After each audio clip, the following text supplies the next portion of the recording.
Inside New Orleans Sports with Eric Asher is underwritten by the Union Capital Corporation.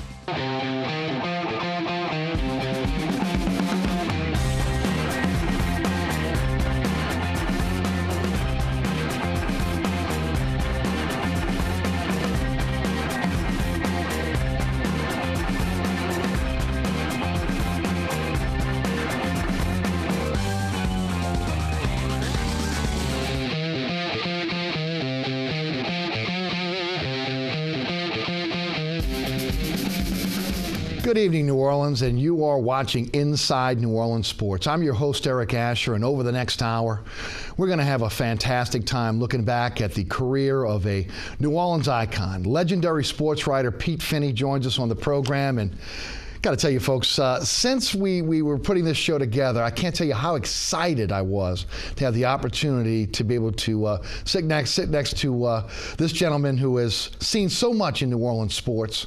And without further ado, Pete, welcome. Thank you. Thank you very much for being with us. I certainly appreciate the time tonight. I'm happy to be here.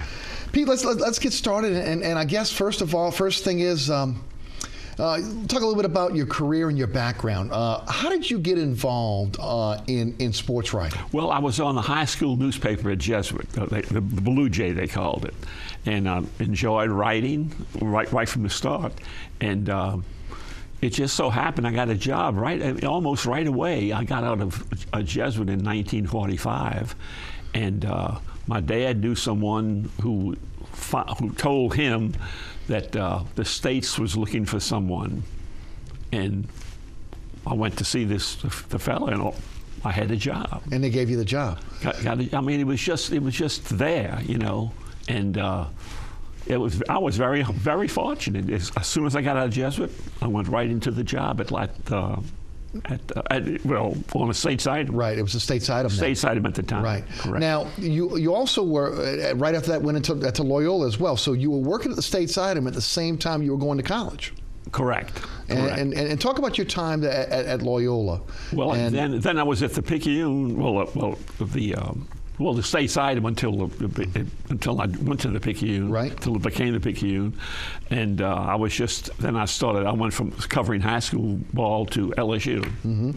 From high school to covering LSU, but before you obviously became an editor and a columnist. Correct. Right. Correct. I forget when I started, what year I started writing a column, but it was back then in the 40s. Right. You know. As far as doing that, coming out as a high school student, right into newspaper writing, how was that? It was easy. I can't even. Some of it's a blur to me still, and a lot of things are a blur to me. Right. But it was easy. I keep telling people this. I don't feel like I've worked as long as I've been. It's just a pleasure to do. Yes. And it's not like a job. Right. So, your time at Loyola, you split time obviously between writing for the paper, but also you were involved at Loyola as well. Did you do any writing at Loyola? I didn't work the Reveille. I didn't write for the Reveille, mm-hmm. but I did some. I started covering. I was covering sports, and I was covering Loyola. In fact, I was coaching Loyola and covering Loyola. Coaching Loyola basketball, right? Coaching Loyola, the junior team at Loyola. Which was the freshman team? Yeah, freshman team. And how did that come about? They had no one else. They had nobody else to do it, so they asked you to do it, and I enjoyed. Right. You know, I always enjoyed basketball, right. And so it was. Those days are so different. Right. Know? No, right. They were. Yeah. Well, how was it again as a? You walking into working for a big time newspaper just out of high school. Mm-hmm. I mean that was something that was maybe was that something that was a norm for the times, or was that maybe a little bit different? Well, I think it might have been normal. I mean, Hap Glaudy was writing, and Buddy was there, and I was very close to them, and Hap was at the Item. Right. And Buddy moved around. He was Picayune too. Buddy was Picayune, and we're all friends, and we shared a lot of stories. Yes. But they didn't have as many teams then. Like high school today, I don't even know how many teams are in the New Orleans area, but it must be triple to what it was back then. Right. You had the Catholic League and the Public League, and it might have been when I was covering high school sports, you might have had maybe less than 10 teams that had teams in the high school. Right. Area, and but today it's amazing right now. No, it really is. And honestly, back then it was prep football. It was prep sports that really dominated the sports landscape here in New Orleans, wasn't it? Oh, I'll tell you what, there was a golden era really, because I remember at City Park Stadium, Tad Gormley Stadium, that there was one game I remember that had 40,000 people, and it was just, it was incredible.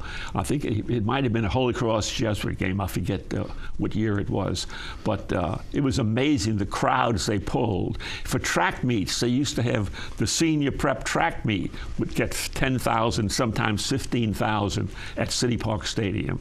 It was amazing. And of course, back then, a lot of the athletes, as we revere pro athletes now, people revered prep athletes back then, didn't they? Oh, no question. You know, John Pettibone, Richie Pettibone. Yes. And you had Les Kennedy at Warren Easton. And, I mean, they've just... a great place for fans to go is College Inn. Yes. And all the pictures on the wall, and it's really amazing. There's they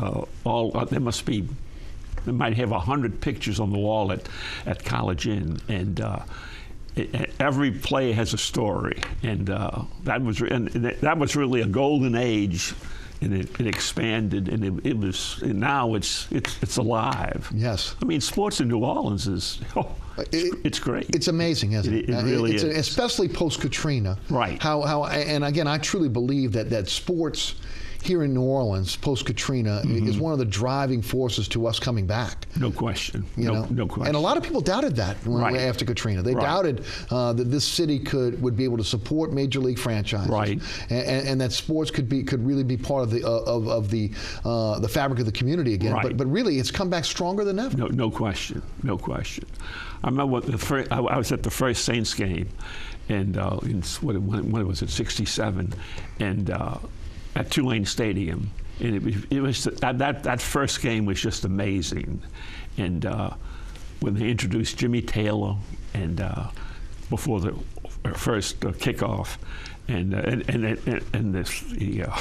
the best story of that game was the guy returned the opening kickoff for a touchdown. John Gilliam. Yes. And Pete Rozelle, who was the commissioner of the NFL, came out of his seat. And you know, he got carried away. Yes. And I just mentioned, I said, "You're in the press box. You're not supposed to cheer." That's true. But he couldn't help himself. Right. I'll never forget that. How was it? And if you can recollect, when this city received that franchise, and I know that there were a lot of things that went into that. Dave Dixon was a big reason why the city ended up with a franchise. But talk a little bit about that and those times back in the middle '60s when obviously New Orleans was trying to vie to be part of the NFL. No one person did more than him. He was unbelievable, and I mean he before. Tulane Stadium I'm telling you, Tulane Stadium was vital to get New Orleans out of the launching pad, because the stadium was there. They had a stadium for the Saints to play in. Yes. I mean, 80,000 seat stadium, and it was tailor-made. And Dave did a great job campaigning to bring pro football. He got Sunday football at Tulane Stadium, which nobody thought Tulane Stadium was closed on Sunday. Yes. Dave he got the Board of Supervisors to agree to allow Sunday football at Tulane, and that really broke it just set the bar higher. Yes. And without that, they wouldn't have gotten it going. But he was a great diplomat, the way he handled things, and then the way he brought the Superdome here after, when Tulane Stadium, and he was all the time after, you know, in the early days of the Saints at Tulane Stadium, Dave was already thinking about a dome stadium. And he sold it, and he was fortunate to have Governor McKiffin, yes, and they got along well, and they were two great salesmen, and they did a great job. There's no doubt when you look at what Dave Dixon was able to do in terms of bringing professional sports here, really kind of starting with the AFL, right? Trying to bring the American Football League here first. Oh, yeah. Because there was a fight between the leagues, obviously, to be able to get into certain cities during that time. Right. New Orleans was the Queen City of the South. No question. And was wanted by not just the AFL, but the NFL. Right. And you see, Dale got Earl Long, but McKiffin? Boggs and Hale Boggs and F. Everett Hebert. And Hebert. I mean, he knew how to. Dave was a great salesman, and he got the politicians involved, got the city behind him, and he was amazing guy. Long before there were pro football in Tulane Stadium, there were Sugar Bowls. Yeah. And the Sugar Bowl was an iconic event. No question. And again, dominated in the early years. Right. LSU and Tulane were involved in those early games. But correct. Talk about the Sugar Bowl and what it meant to this city, and maybe your recollection of some of the players and games that really made that what it is. I mean, I forget the first Sugar Bowl I saw, but it might have been in the late 30s. But the Sugar Bowl was amazing, and it was one of the early bowl games. The Rose Bowl was the oldest, yes, but the Sugar Bowl was there, and they had great teams, and they were very fortunate in matchups. TCU played LSU one game, I think it was 3-2, mm-hmm, something like that. It was crazy, and it was amazing. You know, on New Year's Day, and that really it didn't get Tulane Stadium was, you know, went way back, mm-hmm, but the Sugar Bowl coming there, I think in '35 was the first year, and it just took off, and it's been amazing, but I tell you, without Tulane Stadium, the Saints, you know, they would still be here, but they got them going because the Saints had already made 8,000-seat stadium. Yeah. And largest steel stadium of its time at that time. No question. And an incredible place to be. The electricity of some of the great games there, and right, of course the fans, because it was a steel stadium. The right, pounding of the feet on the floor of the stadium, correct, making a tremendous amount of noise. Right. I can remember footage of players going into the hedges. You know, they talk about between the hedges at Sanford Stadium in right, Georgia, right, but they had hedges at Tulane Stadium as well. Right. And maybe the old dugouts. You remember the old dugouts? Yeah. Oh yeah. That was around until Archie Manning got injured, right? Yeah, in that preseason right around game. that time. Yeah, is when they got rid of the dugouts. That's right. Yeah, but it would be. But back at one time they had the dugouts because the players were in the dugouts because they had those ground level seats so that the fans could see. Am I right? Correct. And really, the Saints team when they opened for many years, as you know, losing records. Yes. But the halftime shows captivated the people. I mean, and what's his name? I'm trying to think of his name now. You see, I can't think. The guy put the shows on, right, the halftime shows. Walker, I think. I mean, the guy was amazing, and he was involved in some Super Bowls. Okay. And he got Al Hurt involved, and the balloons. And they put me on an ostrich. That's what I understand. And we've got some photos of that as well. Oh boy, that'll be great. You know, they run the ostrich now at the fairgrounds. We see that all the time. Right. That's kind of a yearly thing. But right, that was kind of the genesis of it. And I think the people in this city have fallen in love with it. But even back then, people went to the games. They loved the Saints. They enjoyed, obviously, even though the Saints were the level losers. But you're right. The halftime shows were incredible. Right. From the balloon races that we saw to the ostrich race that you were involved in. Right. How was it riding an ostrich? Crazy. I'll never forget Wayne Mack who was on television, and he was on the field when you got on an ostrich deal and you couldn't control the ostrich. They ran where they wanted to run, and you were in this wagon, and he headed right for Wayne, and Wayne had to jump in the dugout at Tulane Stadium. I'll never forget that. You couldn't control the ostrich. But that was one of Tommy Walker that's his guys. That was one of his ideas, but he had all kinds of things. For halftime, the Battle of New Orleans one time. I remember. One game. Yes. And but that was really the highlight because the team was so bad. It was just, people talked about the halftime show probably more than a football game. Yes, no doubt. But this even though in those early years when they were losing, Billy Kilmer was the quarterback, and they had a bunch of old players, but they had Doug Atkins, who was one of the great players of all times. He had 2 or 3 great years with the Saints. Yes. And but the Saints. Witzel? Dave Witzel. Yes. In the you remember those? Right. I mean, sure. Danny Abramowitz, right. 17th round draft choice. But even when they were losing, they were just all you got to do is look at the attendance. Yes. I mean, right from the beginning, with teams that did, I forgot how many years it was, 20 years before they had a winning season. Right. No doubt it was. And again, they captured the hearts of New Orleanians from day one. And correct. Actually, a little bit different on how players were treated back then as well. I was a young kid back then, but we still hear stories of players couldn't buy a drink in the French Quarter. They couldn't buy a meal at a restaurant. Of course, that when the players would spend a lot of time, they weren't in the kind of shape they are today with the regiments they are today, and they would spend as much time down in the quarter at the watering holes than they would at training camp. Yeah. Was that how it was? Paint a picture for us. Oh yeah, but they had some. You had some guys on the Saints who were kind of rough people, and I'm thinking of a lot of names. I don't want to mention a lot of names, but free-for-alls and stuff like that. Took on the police. One guy took on 2 or 3 policemen one time, and one guy, I'm trying to think of his name now.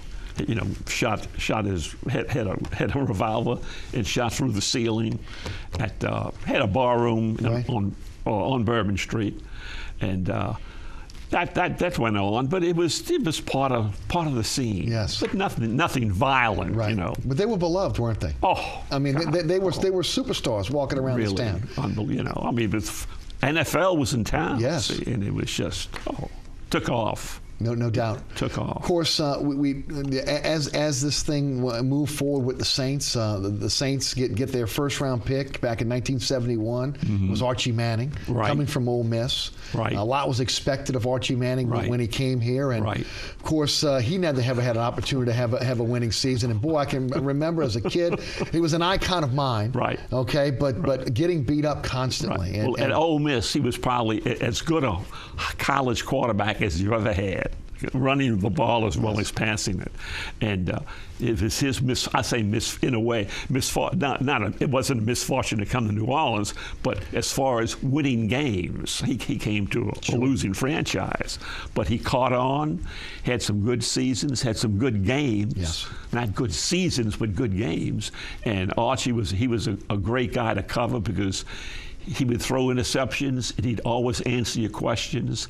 He didn't beat around the bush, and he handled himself well.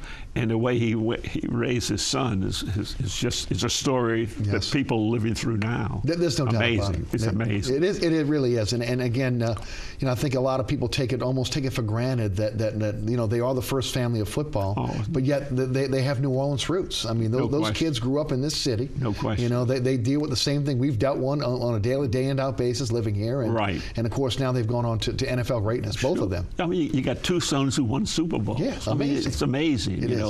And the third son, Cooper, you have Peyton, Eli, and then Cooper, who was injured, but he's been around. He's a great guy, just a great family, and it's everything's worked out. It really has. Really. Tom Fears, first coach of the Saints. Talk a little bit about him and, maybe your memories of those initial teams. And, I can always just remember the kind of the scowl on his face on the sidelines as things were going wrong. Yeah. Your memories. Yeah, he was, the first head coach the Saints had. He was a great player. I didn't see him play in the NFL. That was kind of before my time. But played for the Rams, didn't he? Yeah, he's a great pass receiver, and he had, naturally he coached losing teams, yes. But he was good to cover, and then it just took him a while. But even when I remember those games, I forget, I can't, off the top of my head, I can't give you all the records, but the way the fans embraced them. And even when they had a 1-15 season. Yes. I mean, I'll never that season. That year, it was incredible. When they won the game, was almost like, I'll never forget the game they won. I think they beat the Jets. They did. It was like winning the Super Bowl. Yes. It was ridiculous. It was. But you always had enough fans who stuck with the team, and it was amazing. Yes. The fans in this city are unbelievable. Unbelievable when you look back. They really are. Oh. Another notable coach that took over this team, and I think the fan base thought that we were going to change, we were going to turn the corner as a Saints franchise when Hank Stram, again, legendary coach, won a Super Bowl right here with the Kansas City Chiefs, when he took over. Your memories of Hank Stram? Oh yeah, well Hank was his own man, and he was Mike for that game, the Super Bowl game, and he was great to cover. I mean, he loved to dress, and he was a good coach. He was only here, I think, 2 or 3 years. Just 2 years, yeah. 2 years, yeah, right. And but he was a great guy to talk to and interview, and it was a kick when he won that game here. And Stram beat Minnesota. Beat Minnesota. Bud Grant was the other coach, and he was quoted. He was mic'd, and he was quoted. It's like stealing. Everything he coached worked. Yes. The next season, Hank's team played. Hank played Bud Grant again, and Bud Grant beat him badly. And all Bud Grant said after the game, it's like stealing. He got back at Hank. Yes, he did. But Hank took it all in stride. Yes. But Hank was a great guy. He was a great guy. It was unfortunate that he didn't get a chance to stay with this team longer. Of course, Archie Manning was hurt during that time. Yeah, they went through a litany of quarterbacks between Bobby Douglas, Bobby Scott. Right. Of course, a lot of people remember that Meekum, the owner, then was worried about him spending money. Right. The shag, as bad as the Saints facility was, is it true he had a great office with a shag rug in it? Yeah. Oh, and Meekum was, he was an up and down owner, but he settled down. And he had just. And he had some faults, but he overall he was good for the franchise, and it just through all of the losing. I mean, this team you couldn't have a better group of fans to support a team that long with losing records. No doubt. It was incredible. It really was. And really is still today. It is. I mean, still today. It is. I mean, even when, in the years when Buddy went with the bags and everything else, it was tough. Right. People still came out and supported this team. They Right. still lived and died with it. Every Monday morning, it was either everybody was excited and happy about the start of the week, or they were down in the dumps because the Saints had lost another one. Correct. No doubt. Also, as you kind of fast forward through the franchise and some of the players that obviously had played for this team, again, we look at where we are now, and who would have thought that after everything that this city went through and everything this franchise went through, that ultimately Sean Payton would become the coach of this team. Right. And of course, ultimately, we all, and I don't know if we all thought we would see it, but we always see this team win a Super Bowl. Talk about that experience for you yourself. I'll tell you, that march he made, I think 2006 to 2009, yes. In his fourth season, 6, 7, 8, 9, his fourth season.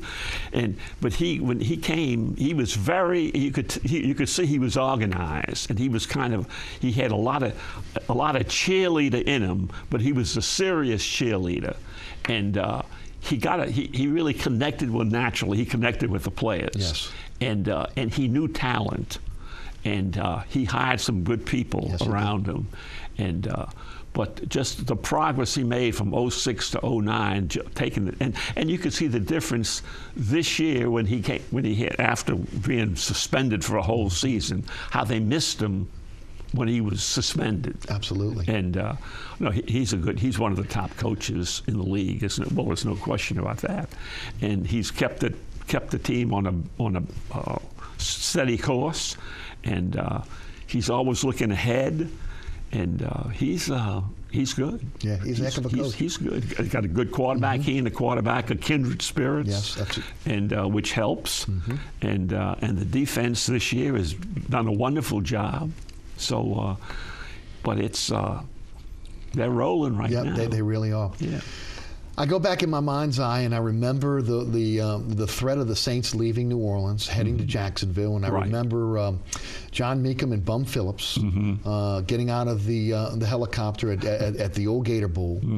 And who would have thought that a used car salesman from New Orleans would have been the guy to come in and buy this team? Talk about Tom Benson. Yeah. Your thoughts on Benson and how different it was from maybe him being here in the 60s and the 70s, and then ultimately between him and Governor Edwards pulling together and saving that franchise. Well, he came in and he did, he did a good job. He had his problems early, and I think he admitted to himself that it took him a while to get into the football mode. See, but he was always a good businessman, and I think he made some when things went bad for him over in when the Saints had problems, and he was talking about going to San Antonio and stuff like that.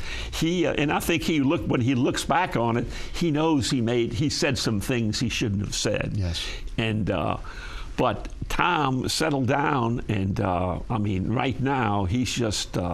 He's on top of the world. He's solid right now. The way he's handled his money and everything, handled his life. Got a nice wife, a great wife, family, and he's a big plus for New Orleans, no question. There's no doubt. He's definitely turned, as far as public opinion is concerned. He's turned it around. Unbelievable. Ricky Jackson. Hall of Famer. You also were up in Canton during when he was inducted. You got the Dick McCann Award from the Pro Football Hall of Fame. Your memories of Ricky Jackson, the Dome Patrol. Ricky Jackson had all those linebackers. Those other three guys with Ricky, but Ricky a linebacker apart. He was a great player.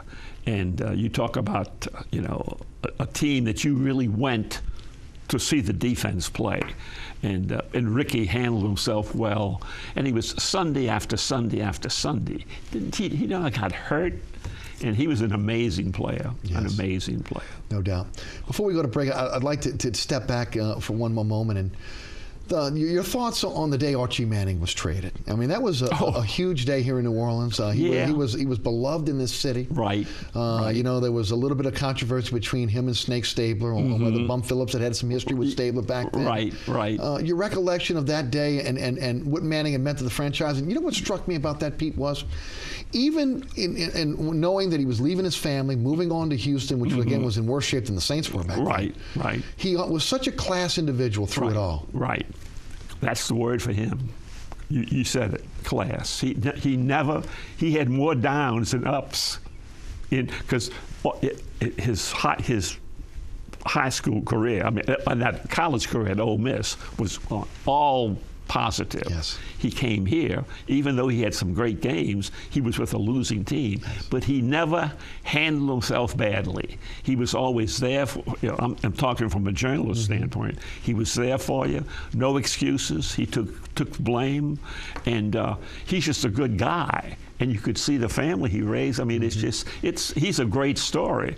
But Archie Manning was just unbelievable, and he still is. So that's how the city's been so fortunate. The Gleason story. Yes. That story. It's an incredible story. The Gleason really is. Story. It's funny, as we go to break, you mentioned that he's a good guy, and I remember reading either your column or one of the other columns in the paper in 1982, and one of the things that he said was he'd like to be remembered as a good guy.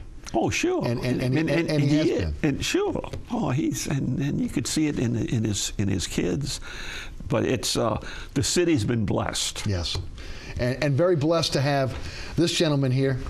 Mr. Pete Finney, legendary sports writer here in New Orleans, joining us here on Inside New Orleans tonight. We will take a quick break. We'll come back. We'll continue the conversation with a New Orleans icon, Pete Finney. We'll talk a little bit about the LSU Tigers, the Tulane Greenway. We'll talk about the NBA, from the Jazz to the ABA and the Buccaneers. So New Orleans, don't go far.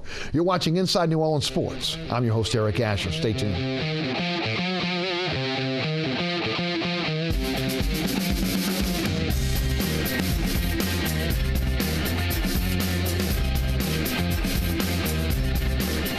My name's Reggie. Just recently, my wife and I took in her sister's children. Now, we already had 4, so I went from becoming a family man to a man with a bigger family. Now, you can't eat love, so I don't know how I'm gonna feed them tonight. How was that, Rich? I think I look more like Denzel.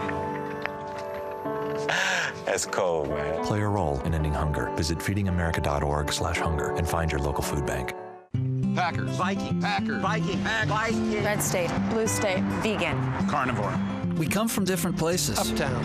Downtown. Optimist. We come to different conclusions. Half empty. Half full. But when we live united, we create real, lasting change in the building blocks of life. The education, income, and health of our communities, Live our families, united. even the person next to us. Live united. Real change won't happen without you. So give, advocate, volunteer, live united. Sign up at liveunited.org. You're watching WLAE, New Orleans Public Television.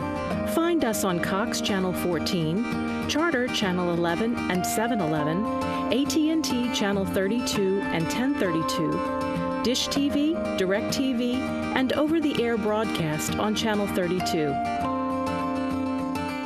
You know what?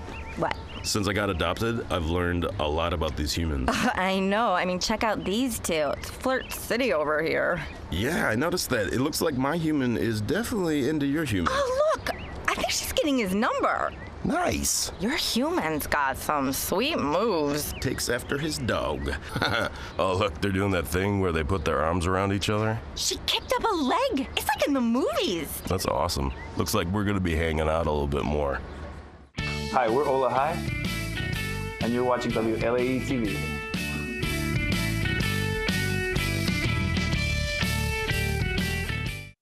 In the search for beautiful people, music that moves, and real culture, America, there's only one LA Coast.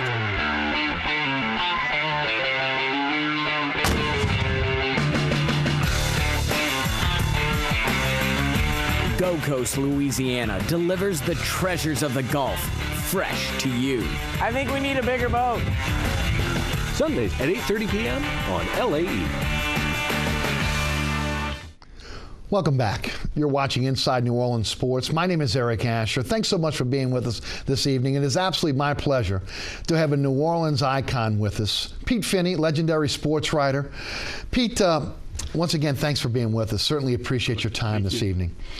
You know, I'm obviously growing up a big sports fan. I can remember back in 1974 when the NBA awarded the city their first NBA franchise, the New Orleans Jazz. And, of course, the color scheme, the nickname, everything that went along with that, it just really reflected what our community was about. And, you know, the sugar on let's say the cherry on top of the ice cream was when they traded for Pistol Pete Maravich. Yeah. Talk a little bit about Pistol Pete and your memories of Pistol Pete, and you know, we could really start back to his time at LSU. Right. If you would tell some of your memories of LSU and Pete, and then we'll kind of talk a little bit about him in the pros. Well, Pistol Pete, I remember the first interview I had with his father, Press Maravich. All he talked about was pistol, and he said, "Wait till," this is him talking now.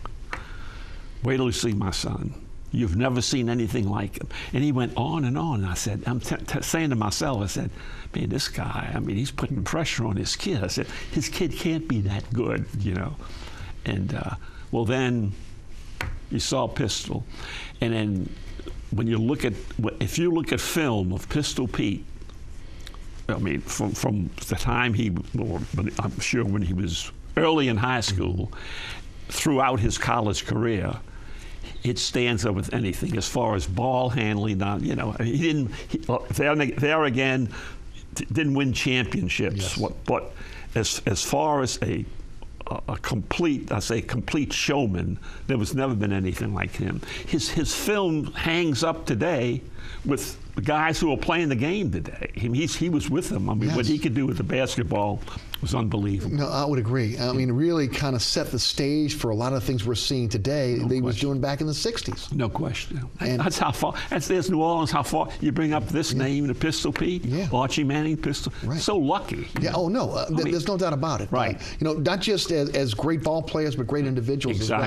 Exactly. There's no doubt. And of course, Pete, during his time at LSU, freshmen were not allowed to play on the varsity. Right. And your recollections of the old Cow Palace, I believe is what they used to call it. Mm-hmm. And of course, from what I understand back then, the crowds would come for the freshman game. Right. And then they'd empty out, huh?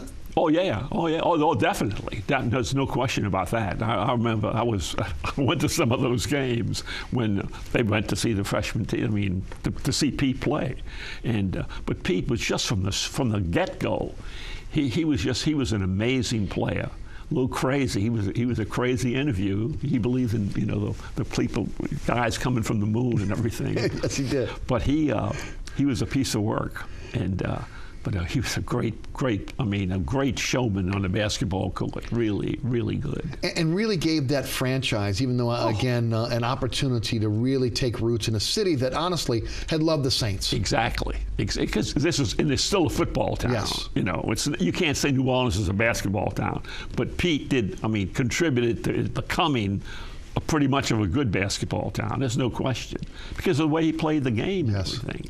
So Pete was a big plus to the city.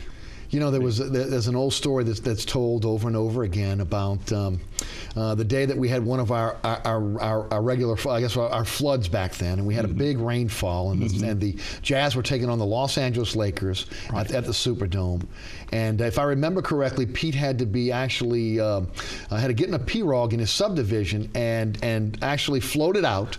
I believe Harry Lee was the sheriff back in Jefferson Parish then. I remember that. I think I remember that. And actually put him in a squad car and got him down to the dome in time for the game. Right. And if I'm not mistaken, one of the largest crowds in the history of the NBA. I was at that game. I could not believe how many people were in that stadium, in that arena that night. It was amazing. But it was another incredible moment, really.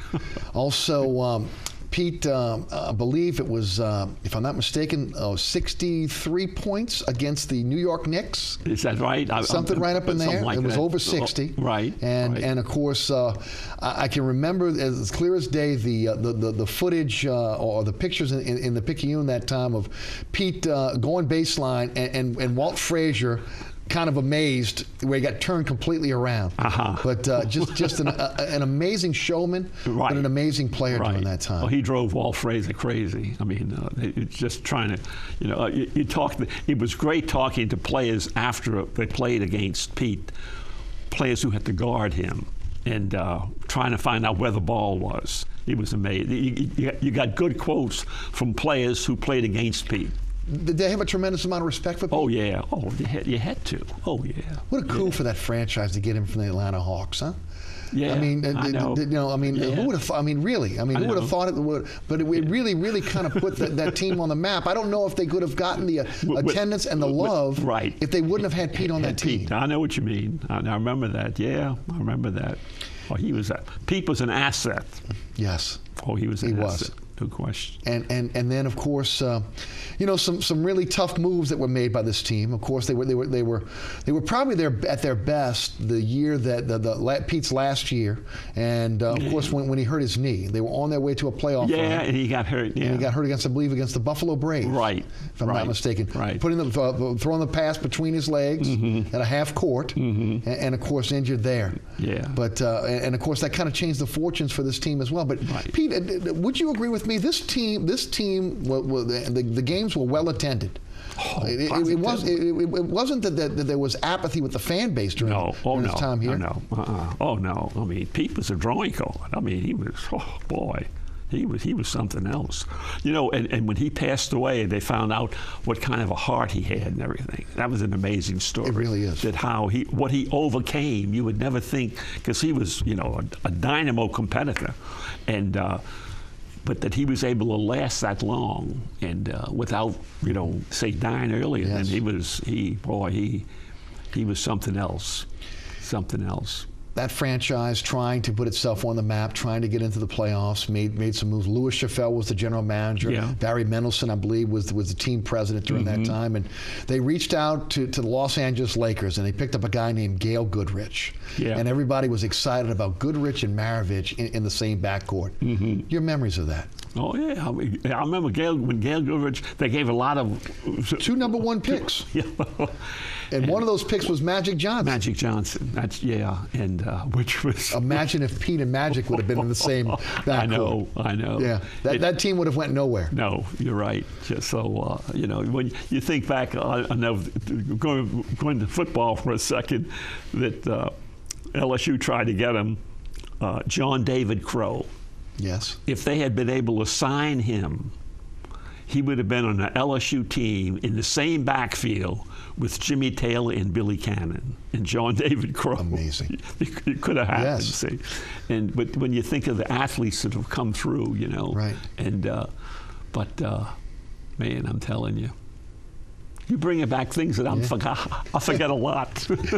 Pete, also the ABA was here in New Orleans, the old Buccaneers. Yeah. And what's amazing is when you look at the players that played for the Buccaneers. First of all, great individual players. Right. But also a lot of those guys went on to be great coaches in the NBA as well. I remember Babe McCarthy. He was coach. Yes. He was fun to be around. He was a piece of work. A pistol, and. The Buccaneers, they did it. I don't know how many years were they here? They were only here, I think, 2 or 3 years, not long. But they were a winning team. Exactly. Yeah, they were actually going to, I believe, the Western Division Finals at one time. Right.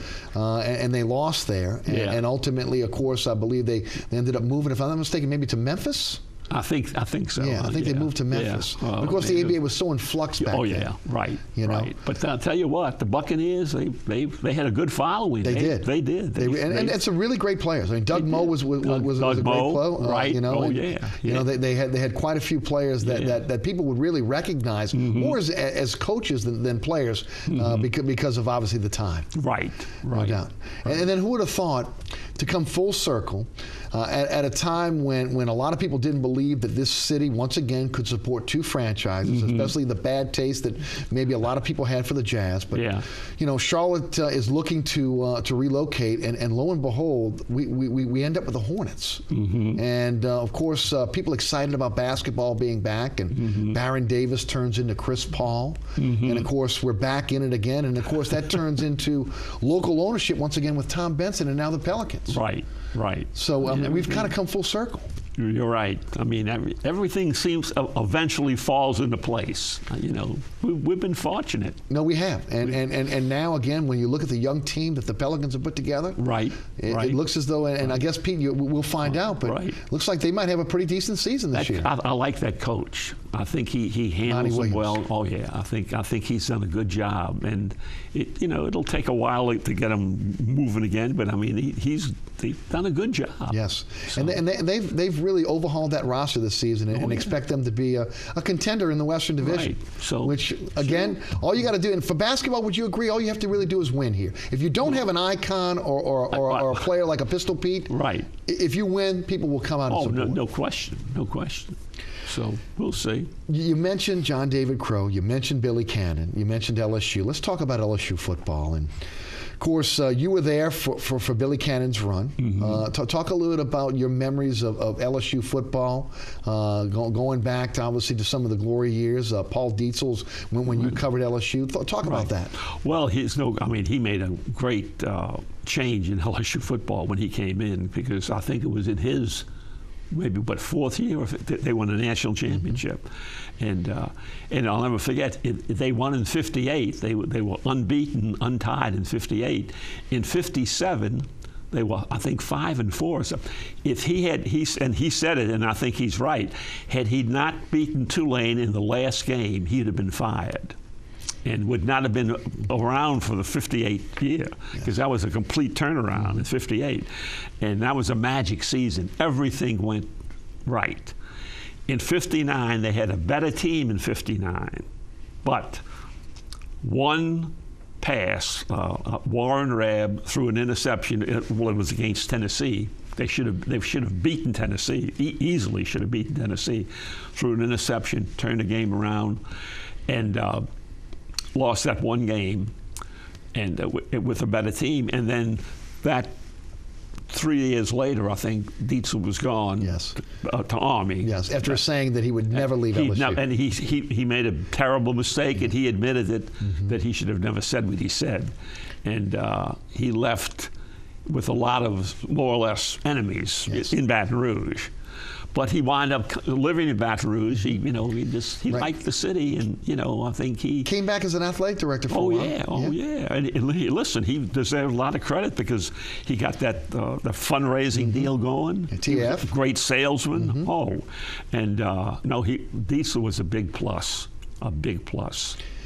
Some great players at LSU as well. You mentioned Billy Cannon. You mentioned Jim Taylor. Some of the other players that you The great remember. thing about the team in '58, all those guys were Baton Rouge. Warren Rabb was Baton Rouge. Jimmy Taylor was Baton Rouge, and Billy Cannon was Baton Rouge, and in the same backfield. Yes. And but throughout, I mean, it was that was just a magic year, '58. And now they got Les Miles and Saban was there, and Saban's gone, and LSU's they got it going. I mean, it's Miles has kept them pretty steady, and he and Saban will continue to have good. I mean, I say good rivalry between the two, and but Miles has done a good job so far. And so it's amazing. It's back to the glory years again for LSU football. It is. I mean, it's LSU's got a good team, and Benson's making right now. Getting back to Benson, he's made all the right moves. He's done the right thing. The way he's handled his money and everything, his life, and he's a big plus in the city, and we're very, very fortunate. Yeah, we are. Let's talk about, but before we move on and talk a little bit about Tulane, I'd like to talk about some of your colleagues that you worked with, and particularly two guys that have been revered here in New Orleans, Hap Glaudy and Buddy Diliberto. Talk about your times with those guys. Yeah. Both guys, newspaper guys. Hap goes on to television and then eventually to radio, and Buddy took the same path. Same thing, right. Oh, I mean, they were great guys. I mean, Hap was at the Item. I mean, he was Mr. Item at the New Orleans Item, and he was a great guy, good writer and everything. And then Bernard was in a world of his own. And I'll look at I was on his show. He said, "I want you to come on my show. I got something for the fans." And that was the night I'm sitting, and he's sitting right next to me on a stool, and that's the night he pulled out the bag. Yes. And put it on his I remember it like it was yesterday. And you couldn't understand Buddy without a bag. So he puts the bag on. And to me, I started crying. I was laughing so much to try to understand what he was saying with the bag. And he spent half of his show that night with the bag on his head. But Buddy was he was in a league of his own. Yeah. He was something else. Amazing that bag has taken on a life of its own. And anytime there's a losing franchise anywhere in the country, anywhere now everybody will put the bag on. It started right here. Right. With what was it, a Schwegman bag? and a great name for the team, the Aints. The Aints, yes. Oh, I mean, it was perfect. And the Saints got right through that. Right. That 1-15 season. That was really something. Pete, did you ever have a chance to get into television? I mean, again, they reached out and they talked to Hap and they brought Buddy in. How about yourself? I would have ended television. Me on tele? Oh no, no. I was on some shows, I think, with Mel Levitt a little bit, but I don't think I would have not been a hit on TV. I don't think so. No. I'm sure. Well, I'm sure. If they let me on, they'll let anybody on. Listen. I enjoy just doing what I'm doing, really, and. So Tulane has come a long way, and Tulane, and a lot of people don't realize the tradition of Tulane football and how great it was at one time. Talk a little bit about that. And, I think one of the defining moments for Tulane University in terms of athletics was when they decided to leave the SEC. Oh, no question. No question. Positively. And see, Georgia Tech made a mistake, too, the same thing. Yes. Georgia Tech got out of the conference. But listen, without Tulane football, I'm telling you, Tulane football was here. They had the stadium was here, and they had some great teams, as you know, before, way back. Yes. When Pilney was there, before Pilney, when Clark Shaughnessy coached at Tulane. Yes. And then Tulane came upon some hard times, and but I'm anxious to see, just hope that it works out, the new stadium, just to see how they can, hang in. And they've had some, some tough times, but Tulane football has meant a lot to this city. Yes. I mean, the Sugar Bowl, and as you mentioned earlier, but and that Tulane Stadium was a vital contribution to the NFL being here. So you can't talk down Tulane football at all. Yeah, I would agree with you. Boxing was huge in New Orleans at one time, and we had some great fighters that came out of this city as well. Yeah. You had a chance to interview Muhammad Ali when him and Leon Spinks were in the Dome fighting. Talk about doing having the opportunity to interview a great fighter and a really a great interview, I'm sure. He was amazing. I'll tell you, my most memorable interview was I was up in I think in Pennsylvania. They were he was going to come down to fight. I forget who he was going to fight. But the media was up at wherever his camp was in Pennsylvania, and he was a great magician, Ali. Right. And I would have to say they might have had 20 reporters, not a lot of reporters there, but about 20. And he did rope tricks for 20 minutes and told jokes and answered questions, but never. And I'm telling you, he mesmerized you. Yes. And he was, but the way he handled himself. I mean, good-looking guy and everything. And Ali was a great interview when you caught him at the right time. Yes. He was great. Yeah. Absolutely great. Also, baseball in New Orleans as well. Baseball, long before there was football, this was a baseball town, wasn't it? Oh, yeah, the Pelicans. Yeah. Oh, no question. No question. I'm still trying to get used to the Pelicans now. Basketball. Oh, yeah. Yes. Yeah. Because I'm kind of old-fashioned on that. A lot of people are, though. Oh, yeah. Yeah. But listen, I mean, I've always, Pelicans will always mean baseball to me. Right. But Old Pelican Stadium on Tulane and Carrollton. Oh, yeah. Yeah. Yeah. But man, I'll never forget that he had finished with the Red Sox. Ted Williams was in town. Yes.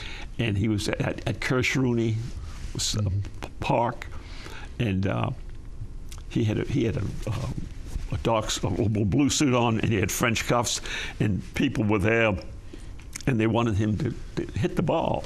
So he took off his coat, his jacket, and the guy started throwing him, and he hit a ball over the center field fence at Kirsch-Rooney Park with French cuffs on. Unreal. I'll never forget. Unreal. You also had a chance to interview Joe DiMaggio. Oh, yeah, DiMaggio. Yeah, well, at a restaurant on, I forget what restaurant, Tercy's, I forget the name of it. But he ordered, I'll never forget, he ordered a veal cutlet.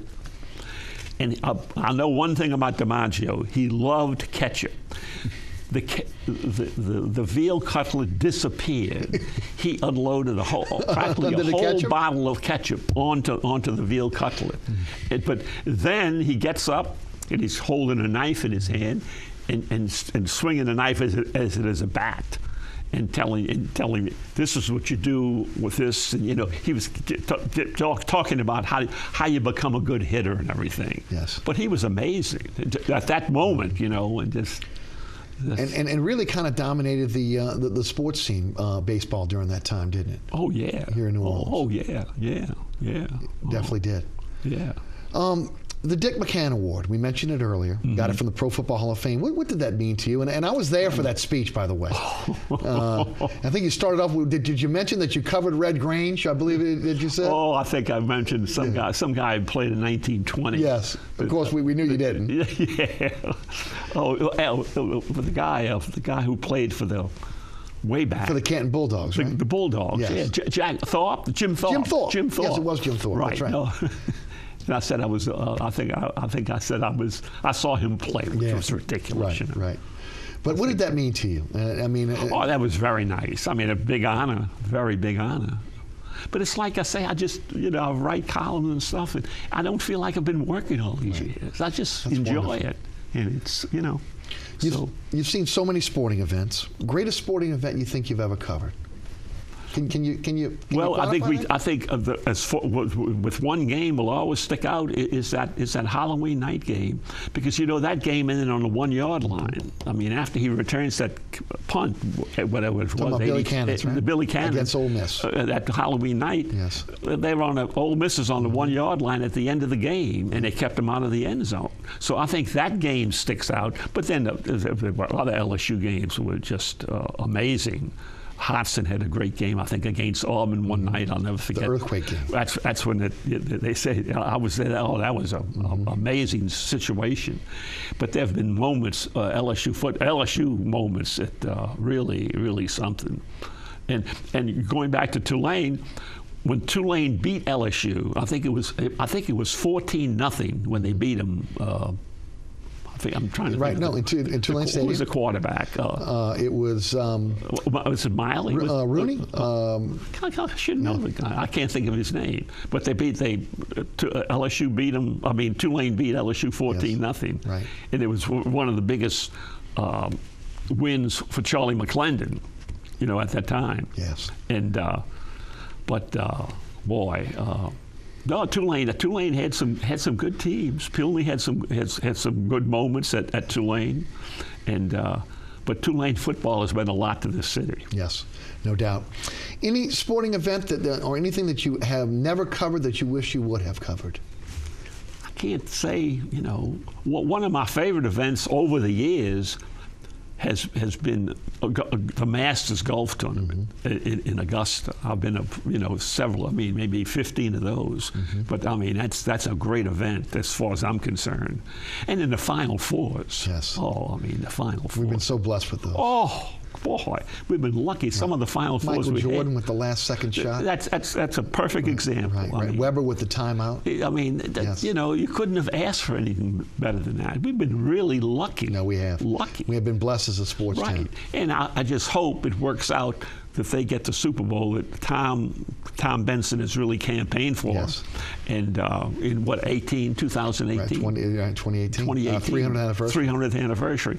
And but this, when you talk, if the sports writers voted, the world, in the country, it'd be in New Orleans every year. I mean, they love to come in here. No doubt. And so I think they should get it. I hope they do, and they deserve to. But we've been lucky. We have. Well, I am lucky. I am lucky to have you for the last hour, and tell you what, it just absolutely blew by. And I thank you so much for your time tonight, and I know New Orleans thanks you for so many great columns and so many great memories that you provided us over your career. Thank you. Pete Finney, thank you for being with us tonight. I enjoyed being here. Thank you very much. And thank you. Thanks so much for tuning in tonight to Inside New Orleans. Remember, there is a rebroadcast of this program on Friday at 10 p.m.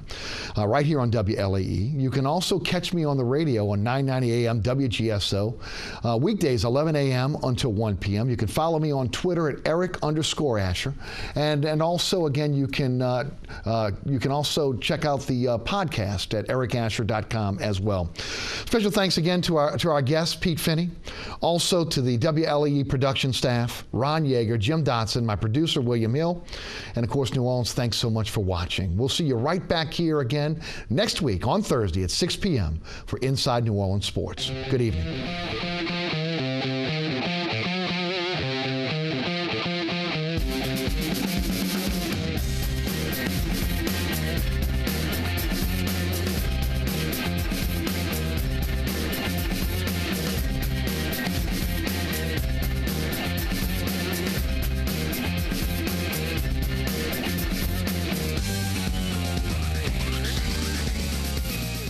Inside New Orleans Sports with Eric Asher is underwritten by the Union Capital Corporation.